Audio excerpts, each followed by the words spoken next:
Y vamos ahora a dar más claves, con una pregunta central para la siguiente intervención. ¿Cómo construir una estrategia digital? Muchas empresas se hacen esta pregunta. Y mal si no se la hacen, porque están perdiendo una gran oportunidad. Pero una buena estrategia digital tiene que estar orientada sobre todo a resultados y a crecimiento. Vamos a escuchar atentamente lo que nos van a contar dos todoterrenos del marketing digital. Recibimos en este escenario a Luis Fantini, CTIO de ROYAP Group, y a Antonio Juan, director de Estrategia Digital y director de ROYAP Group Cataluña. Adelante.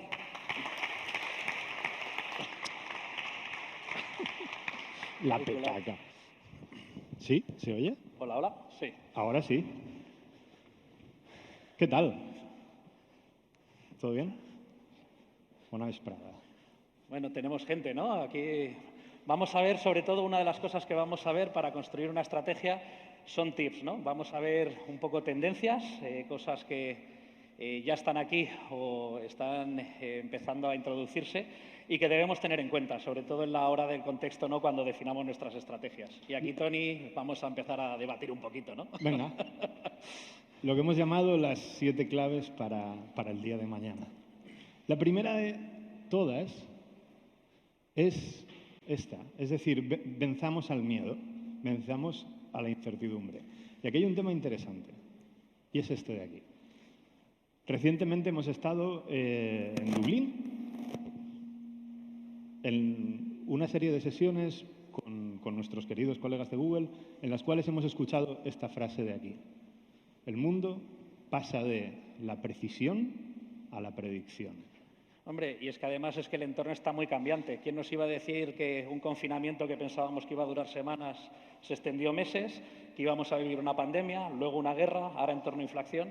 Entonces, de cada vez más tenemos que prepararnos con modelos y con predicciones, ¿no? ¿Para qué? Para poder ver todas las posibles escenarios y situaciones que nos podemos encontrar. Antes íbamos a un exceso de precisión, es decir, analizaba datos, en base a los datos tomaba decisiones y me centraba en hacer todas mis acciones lo más precisas posibles. Ahora nos hemos dado cuenta que en un entorno de cada vez más competido, más convulso como está, tenemos que pasar a esos modelos más de predicción, ¿no? Un modelo que al final está levantando negocios. Y es que, ostras, si nos fijamos, la predicción que está haciendo en este caso Statista es que el negocio de esa predicción de datos, de predicción de resultados, cambie del año 20, de lo que serían 5.3 billones de dólares, a casi 42. No, y luego veremos que también habrá una charla que el compañero de aquí de Zeus, ¿no? Que nos va a hablar de cómo estructurar datos. También de ahí la importancia, ¿no? Para trabajar dentro de estos entornos predictivos, cómo tenemos dato estructurado y cómo eliminamos ruido, ¿no? Tenemos casos como pasó en la famosa final con Nadal, ¿no? Que decían que el modelo predictivo no iba a ganar y luego estaba ese factor humano, ¿no? Es decir, el predictivo está bien para generar situaciones o escenarios, ¿no? Pero que también hay que tener en cuenta cómo tenemos también esos datos limpios y depurados. Y luego, al final, ese nivel de precisión nos lleva al segundo punto, que es que las agencias de performance marketing, en este caso, van a plantearse de cara al año que viene como una posible solución o una de las soluciones a las que más nos van a apretar, vamos a decirlo así. Hombre, ahora ya de cada vez, lo ha dicho antes Raimundo, ¿no? Ray, que decía, tenemos que ir a entornos donde cada vez más veamos el retorno a la inversión, no caiga nuestros carritos y de cada vez nos están apretando más los anunciantes a resultados, ¿no? Absolutamente. Es decir, tenemos que intentar optimizar toda esa parte de abajo del funnel, obviamente poniendo cuantos menos impedimentos posibles, para tratar de generar ahorros. Ahorros que, pues al final es con la misma inversión, incluso menos, tratar de convertir muchísimo más. Y que no olvidemos que los ratios de conversión son bajos, es decir, el carrito abandonado cae en un 70, decía Ray, pero es que ¿cuál es el ratio de conversión promedio que tenemos en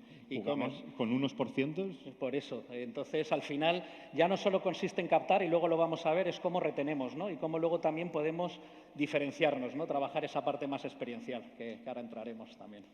Después nos movemos al tercer punto, y este tiene que ver con algo que obviamente está muy ligado a la tecnología, que es esa cosa rara a la que normalmente le echamos la culpa de todo lo que nos pasa en el día a día, ¿no? Y al final acabamos con la famosa de ¿has probado a apagar y a volver a encender? Sí, bueno, es que la automatización también no es la solución a todos los problemas. Uno de los tópicos que tenemos en la parte más de tecnología es que creemos que una vez que pensamos cómo automatizar procesos en marketing y también procesos operativos en nuestra compañía o empresa, creemos que una vez que hemos hecho el trabajo inicial, ya está. Y realmente es un trabajo continuo, es decir, tanto lo que es el entorno como puede ser luego también comportamiento, evoluciona y cambia. Y ahí eso es donde luego también, si no automatizamos determinados procesos que son trabajos manuales o de tough work, ¿no? o de bajo profile, no tenemos tiempo para pensar. Creo que querías cambiar la diapositiva. Ahí está. Y esto es importante, porque si no utilizamos la tecnología para entender y para poder automatizar determinadas tareas de bajo rendimiento, necesitamos tiempo para pensar. Sí. Y el dato es que el 51% de las empresas actualmente automatiza sus procesos.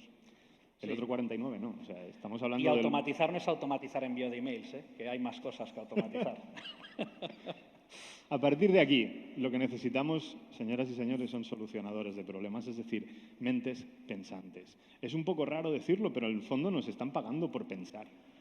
Cierto, y de hecho, si queremos retener talento, si nosotros hacemos tareas en las cuales no sentimos que podemos aportar valor y que nos da la sensación que estamos haciendo de monkeys, lo más fácil que puede pasar es que perdamos también talento. Por lo tanto, pensar es rentable a medio o largo plazo. Tarde o temprano, ¿no? Tarde o temprano, sí, sí. El cuarto punto sería, digamos, un consumo de contenido bastante diferente. Y lo que llamamos el efecto globo. Esto no es mío ni de Luis. No. Esto es un tema que a mí me dice mi señor quiropráctico. Y es esa sensación de... Es que incluso me pasó a mí con el coche. Yo tengo un renting, el renting se me acaba ahora en enero y lo que voy a hacer es hacer un renting que me van a entregar al coche y lo quiero ya. Es decir, el efecto globo, la inmediatez. Sí, la inmediatez además se está extrapolando realmente en todo momento, ¿no? Hemos visto antes, y también ahí va enlazado con la primera parte, ¿no?, de la parte predictiva. La gente está buscando contenido de forma diferente, lo que está buscando es tener esa inmediatez. También hay extremos, porque luego también algunos diréis sí, pero también no nos importa esperar para productos de bajo coste, el famoso AliExpress, pero aún así se está poniendo las pilas y está reduciendo tiempos. Y realmente pues vemos aquí algunos datos interesantes, ¿no? Ya no todo va a ser basado en publicidad, de cada vez estamos volviéndonos más restrictivos. Luego veremos otro tip también que tiene que ver con lo que va a pasar en el mundo y ecosistema publicitario. Entonces, si no generamos contenido de valor, y eso suena un poco a perogrullo porque ya se lleva diciendo mucho tiempo, lo vamos a tener realmente complicado, ¿no? El reto para el año 23 en este caso es tratar de solucionar algo que es tecnología también y es lo que nos acaba bloqueando el contenido, los ad blockers. Está claro que la publicidad molesta, yo soy el primero que odia el puñetero banner, ¿vale? Son invasivos, interrumpen, ralentizan la navegación en algunos casos o incluso llegan a ser irrelevantes y sin sentido. Aquí la clave está en darle la vuelta a la tortilla. ¿Y cómo lo hacemos? Primero de todo, un branded content, es decir, presentamos nuestro producto de una manera diferente y obviamente evitamos el problema de los ad blockers. Y después, lo que tenemos es el marketing de influencia. El marketing de influencia es algo que a mí personalmente me da muchísima rabia, porque no entiendo el porqué de las tarifas y el porqué de las cosas. Aunque en el mes de agosto estuvimos con uno de los grandes influencers que dentro de 7 días se va a correr 2 ultramanes tranquilamente, y vino a decir algo así como: a mí me pagan por hacer mi trabajo. Y entonces cayó bocas directamente. Es otra de las maneras de coger a nuestra marca, de colocarla y dársela a un prescriptor para que la presente a nuestro target. Sí, sobre todo porque una buena estrategia de marketing de influencers o branding content funciona. Es decir, también está muy prostituido y muy manido, como también el tema de transformación digital. Pero es verdad que bien bajado y hay auténticos profesionales que sí que realmente tienen ese poder de influencia y no tanto en el mundo celebrity, sino en ese mundo, ¿no?, más nicho, donde podemos tener gente prescriptora, donde puede darle la vuelta, ¿no?, y puede realmente sacar partido, provecho de lo que es nuestro producto / servicio y poder recomendarlo. Ahí está. Y después, en este caso, el tamaño o la longitud, decir longitud queda un poco más feo, sí que importa. Y es que en lo que al consumo publicitario se refiere, en este caso el audiovisual, estamos viendo cambios de tendencia. Cambios de tendencia como que al final el vídeo cada vez es más corto. Es más corto. Tenemos que tratar de hacer algo que no solíamos hacer en televisión, que es colocar toda la información posible en los primeros 5 o 10 segundos. Y esto es algo que lo dices encima de un escenario, grabado por YouTube, etcétera, etcétera. Sí. Y parece mentira, pero luego no se acaba haciendo. No, y luego vemos que todo esto que estamos viendo, si nos vamos también a los principios básicos periodismo, la famosa pirámide invertida, ¿no? Lo que tengas que decir, dilo al principio y luego, a medida que vayas bajando, ¿no? Que tenga menos relevancia. Pues aquí aplica, ¿no? Y lo estamos viendo más que nunca, que cosas que son de sentido común y que estaban ahí, las habíamos dejado porque estábamos explotando mal los soportes medios o la forma de generar contenido y de cada vez nos estamos volviendo mucho más exigentes por esa infoxicación y cantidad de acceso que tenemos de información. Quinto punto. Este punto es divertido, sí. Los primeros pasos para conseguir lo que algunos llaman, en este caso un buscador muy famoso, la privacidad soñada. Está de moda la privacidad. Sí, como sabéis, nos íbamos a ir hacia un entorno cookieless. Se había hablado de que iba a ser recientemente, se ha ido empujando en fecha. ¿Y a qué vamos? Pues un poco a controlar esa privacidad, ¿no?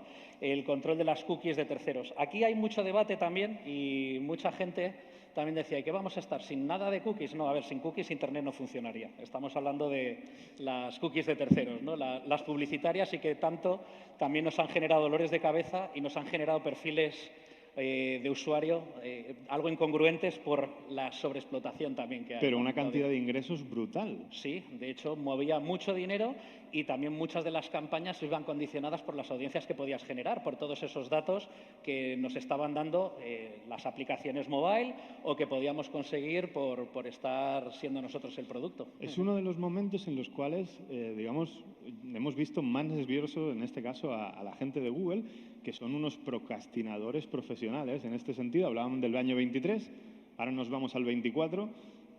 Deberían retrasarlo un año más, porque no hay 2 sin 3, ¿no? Quiero decir. Sí, bueno, y de hecho ahora ellos mismos están reculando un poco, ¿no? Porque se han dado cuenta que va directo con lo que es su modelo de ingresos, ¿no? Que es el publicitario. Pero al final, yo creo que aquí también, y es un poco lo que viene siguiente, ¿no? Es que lo que estamos intentando es el trabajar o realmente dar el control al usuario, ¿no? Que es un poco lo que hacia donde vamos, ¿no? Que tú realmente tengas esa sensación de que controlas, que tú decides qué información y qué no quieres dar y sobre todo que haya más transparencia. Hemos visto la cantidad de data que se está vendiendo y todo lo que tiene que ver con audiencias, con aplicaciones mobile que no sabíamos ni que lo que estaban recolectando ni lo que se estaba haciendo, ¿no? Absolutamente. Y esta es la frase con la que el gigante tecnológico pretende darle la vuelta a la tortilla. Y es, o sea, feeling in control means more than just being in control. A mí esta frase, a lo que me llevó a pensar era a esto que se va a ver ahora, las 50 sombras de Grey. Es decir, se lo están llevando a un terreno salvaje. Pero bueno, esto también nos abre una cosa que habíamos estado olvidando, ¿no? Nos volvíamos locos en comprar audiencias o intentar captar clientes y no nos molestábamos en estudiar los datos de nuestros propios clientes, ¿no? Y nuestros propios consumidores. Aquí ya también vamos a un entorno que es la explotación de los datos del first party data, ¿no? Es decir, cómo se comporta nuestro consumidor, el poder tener realmente ese análisis de comportamiento y trabajar en la retención de usuarios. Esto nos sorprendería, pero tanto aquí en España como en el resto de Europa se explota muy poco el first party data, generalmente. Es que lo estábamos viendo antes, es decir, la cantidad de carritos abandonados que tenemos y lo poco que conocemos a nuestros clientes. Sí. Al fin y al cabo, el tendero sabe cómo te llamas y la señora del bar de cada mañana siempre me pregunta si el bocata es hoy de fuet o de jamón. Me conoce. Sí, no conocemos a quién vendemos nuestros productos. Y esto es clave. Y es un poco hacia dónde va la película, a conocer a tu cliente y tratar de buscar a gente que tenga un comportamiento similar a él o a ella. Sí, nos gusta que sepan quiénes somos, qué nos gusta y qué es lo que esperamos, ¿no? de las marcas. Porque es verdad que esa parte de experiencia incluso no nos importa pagar un poco más cuando vamos a un restaurante y te atienden por tu nombre y se acuerdan, o en el bar, como tú dices, ¿qué tal? Desayunas el café con leche de soja, sin azúcar ni sacarina. Eso lo valoras más a veces que irte a un sitio donde realmente es a destajo, que no quita que puedas ir, ¿no? Pero estamos yendo a ese mundo experiencial. Es que al final este es el punto número 6. Es decir, tenemos que no solamente captar el cliente, pero tenemos que conseguir que vuelva y para ello lo tenemos que conocer. Cuando nosotros hablamos de un funnel, lo que hacemos es, decimos todos, ¿no? Vamos a poner al usuario en el centro y vamos a empezar a hablar de las necesidades que tiene ese usuario. Conozco un producto, lo deseo y lo compro, ¿vale? Pero por el camino suceden cosas. Y es que, hostia, pues tienen que darse cuenta de que efectivamente necesitan lo que nosotros tenemos, de que lo quieren y luego lo tienen que poder encontrar en algún sitio, ¿vale? Pero la clave no está ahí, la clave está en el otro lado. Y es, una vez lo compran, ¿qué sucede? Tenemos que conseguir que lo tengan, que lo experimenten, que no tengan problemas con el producto una vez lo reciben, independientemente del sitio donde lo compren, que su experiencia les haga, digamos, amarnos para que acaben repitiendo. Sí, porque además muchas veces el que compra no es el que usa nuestro producto o servicio, ¿no? Y ahí también, pues, si no sabemos quién es nuestro comprador y ahí enfocamos toda nuestra comunicación a quien va dirigido el uso del producto bien, pues bueno, ahí también estamos perdiendo fuelle, ¿no? Y eso sí que es verdad que estamos viendo que muchas empresas, lo que es el buyer persona, un arquetipo, no saben ni lo que es decir, el definir tu tipología, tu modelo de consumidor, y no están actualizando. Todos cambiamos. Yo ahora soy padre, hace unos años no, he cambiado algunos gustos, pero no por gusto, sino por obligación, porque tengo peques y no puedo hacer lo que me gusta tanto como debería. Pero yo no he cambiado, ha cambiado mi contexto, ¿no? Y esos momentums son los importantes que podemos trabajar con esta información, ¿no? Con la información de usuario. Deberíamos invertir una cantidad de horas importantísima en construir ese valle persona, esa tribu, ese target, algo mucho más específico y tratar de renovarlo.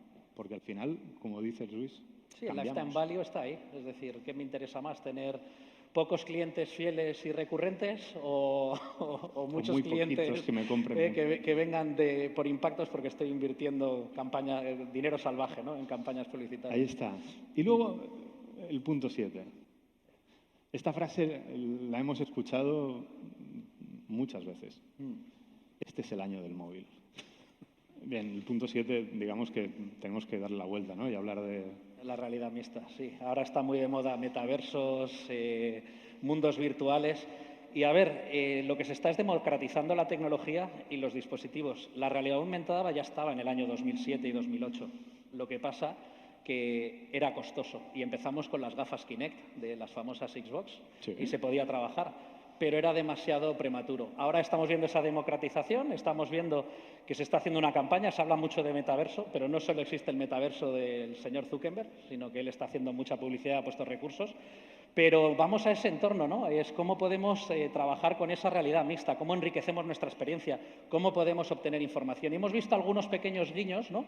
En productos como puede ser en Google Maps, como puedes tener también tu Live View, como puedes ir trabajando con realidad aumentada para poder tener información y valoraciones de determinados establecimientos, ¿no? El punto clave aquí ha sido, digamos, ese proceso de creación, ¿no? Correcto. Alguien cuenta en un libro muy leído y muy famoso, sí, que el mundo se creó en 7 días con cierto orden. Y, bueno, mentira, en 6. 6, porque el séptimo descansó. ¿De acuerdo? Y en este caso lo que vemos es mucho desorden que lo que viene a hacer, como decía Luis, es a correr una especie de tupido velo, una cortina de humo fantástica para tratar de salvar un negocio. Correcto. ¿De acuerdo? Y hemos visto noticias de este estilo. El metaverso transforma la industria de la moda.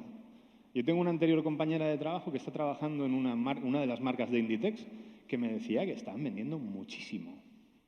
Después llegan cosas como que, obviamente, esta es una de las tecnologías que va a acabar cambiando el futuro de los humanos. Y luego, de repente, vemos otro tipo de impactos, ¿no? Cosas como cuando todos querían estar en el metaverso, y hablando en pretérito, y cosas como las de Apple. Sí, al final estamos yendo a un entorno que, como decía, es decir, también los que somos algo más viejunos o llevamos tiempo también en tecnología, teníamos el famoso Second Life, que era un mundo virtual, plano, pero era un mundo virtual. Hubo su boom y se invirtió. ¿Qué quiere decir? ¿Que el metaverso va a ser lo mismo?